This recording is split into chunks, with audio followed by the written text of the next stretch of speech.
Hey everyone, welcome back to Corporate Decoder, the place where we uncover the hidden stories within massive corporate filings.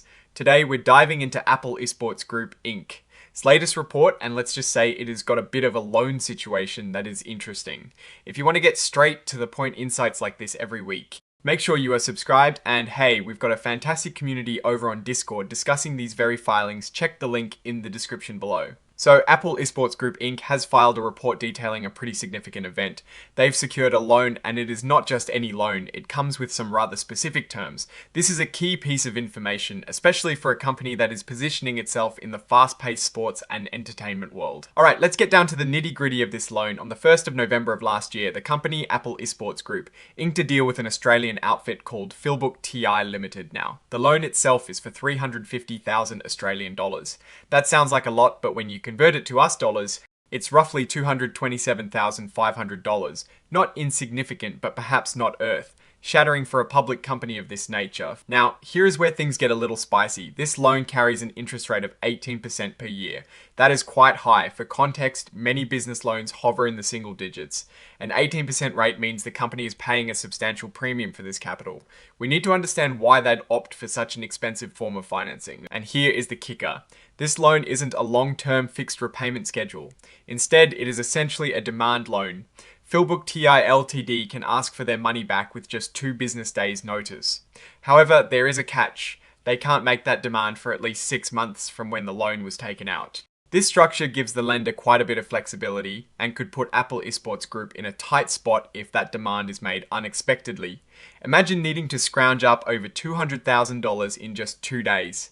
That's a serious cash flow challenge. The money itself was received a few days after the agreement on the 4th of November. This means the company now has access to these funds, but the clock is ticking on that 6-month window before the lender can demand repayment. Importantly, the company's board of directors has given this deal their stamp of approval.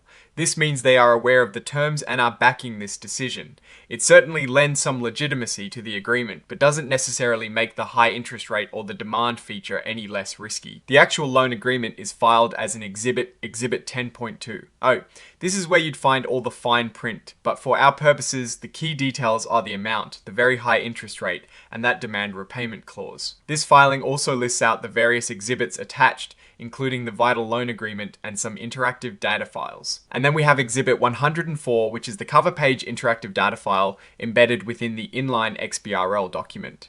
This is essentially a machine-readable version of the first page of the report, making it easier for computers to process the information. Signing off on this report is Joe Martinez, the Chief Executive Officer of Apple iSports Group, Inc.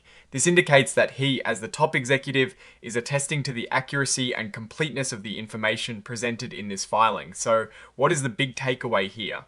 Apple iSports Group has taken on a rather expensive and potentially unpredictable loan. The 18% interest is a significant drag on potential profits, and the demand repayment clause introduces considerable short-term risk. This suggests that the company may be facing immediate cash flow needs or sees a very compelling short-term opportunity that requires rapid funding. They are operating as an emerging growth company, which often means they are in a phase of rapid expansion or seeking to establish market presence, and sometimes that comes with higher financial costs. From a Warren Buffett perspective, you are always looking for companies that can generate returns at a reasonable cost of capital. An 18% loan rate is far from reasonable, and the demand feature is a red flag for financial stability. It hints at potential underlying financial pressures or a high-stakes gamble. What is your take on this loan situation for Apple iSports Group? Does it signal desperation or a bold move? Let us know your thoughts in the comments below. If you found this breakdown helpful, be sure to smash that like button, subscribe for more corporate deep dives, and don't forget to join our Discord community linked in the description. Thanks for watching, and we'll see you in the next video.